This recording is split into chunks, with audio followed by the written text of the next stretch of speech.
안녕하세요. 여자를 창조하셨습니다. 오늘 본문은 창세기 2장 18절에서 25절입니다.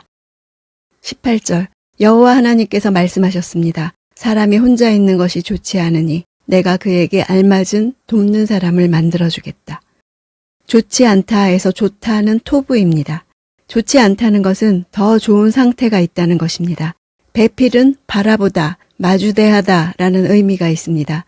돕는 배필은 그를 마주보는 것처럼 돕는 자, 얼굴과 얼굴을 마주보고 도와주는 자라 할 수 있습니다. 아담과 다르게 보는 관점을 가지고 아담을 돕고 보충하는 짝이라는 말입니다. 19절 그래서 여호와 하나님께서 흙으로 온갖 들짐승들과 공중의 온갖 새들을 다 빚으시고 그것들을 아담에게로 데려오셔서 그가 어떻게 이름을 짓는지 보셨습니다.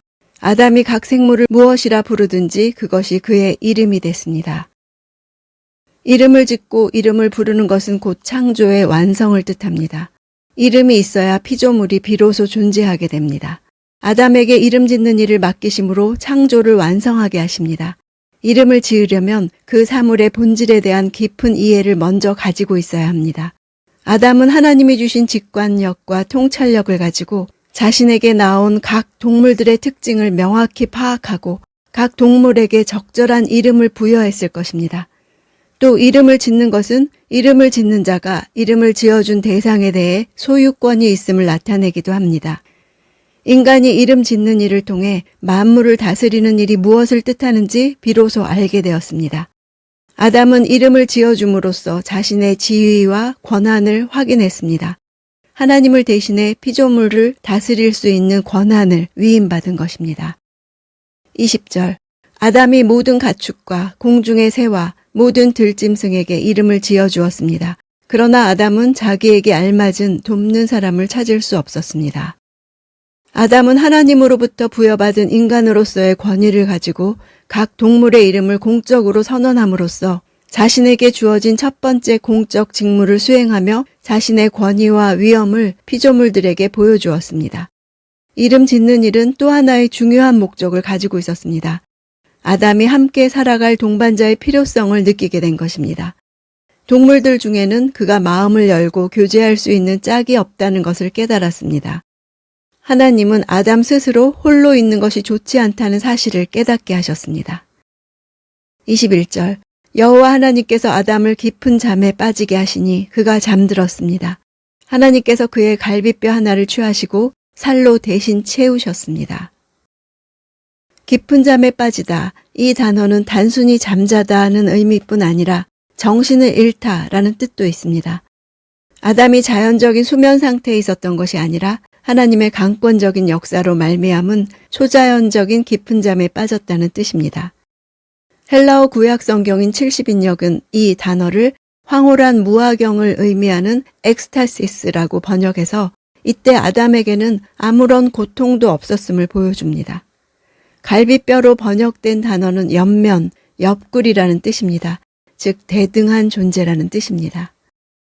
22절 여호와 하나님께서 아담에게서 취하신 갈비뼈로 여자를 지으시고 그녀를 아담에게 데려오셨습니다. 이런 창조 방법은 다른 동물들에게서는 볼 수 없었던 독특한 것입니다.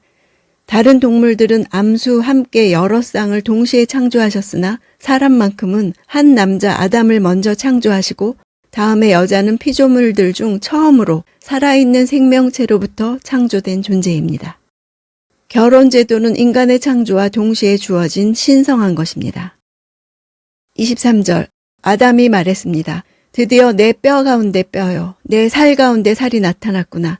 이가 남자에게서 취해졌으니 여자라고 불릴 것이다. 원문으로는 이것을 이란 지시대명사 조트가 3번이나 반복됩니다. 동일 단어의 반복은 매우 경쾌한 리듬감을 갖게 합니다.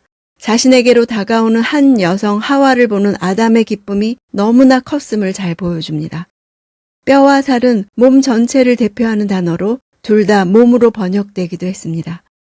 몸을 가리키는 두 단어를 동시에 반복해서 사용하는 것 또한 하와를 본 당시 아담의 기쁘고 감격적인 심정을 잘 보여줘서 독자들로 하여금 생동감을 느끼며 마치 현장에서 보고 있는 듯한 느낌을 가지게 합니다.